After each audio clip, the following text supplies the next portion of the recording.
Oh, yes. Plus, ay, kung may puto dahil. Ayan, niluto ko na. Fresh flour ang gagamit. 2 tablespoon, no? Vanilla. Fresh milk. 2 tablespoon of baking powder. Salt. Sugar. First class flour. 1 cup of water.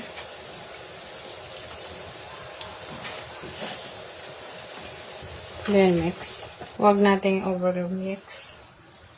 Parang lasa niya. Bakit? Dahil sa gamit kong binibili ko sa supermarket, dito ako sa tabi-tabi lang. Kaya napapapangit yung kalidad ng aking texture ng aking puto. Dapat guys, ang gagamitin yung puto ay first class. Yung nabibili talaga sa grocery ng powder milk. Ang gamit kong powder milk ay Bear Brand yan. Kasi mayaman na yan. So, pag ganito na, okay. Then, sasalain ko na ngayon. Lang ako dito.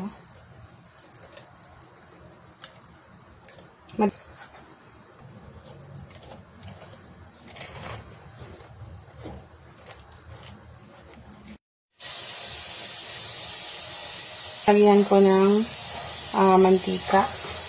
Yung molder. So, lagyan ko lang dito. Ayan. Aming pagkain. Cheese. Ayan. Yung cheese na pag-hito, guys. Cheese. Naglag yung aking phone, guys. Kaya, pag 10 minutes, sa katamtamay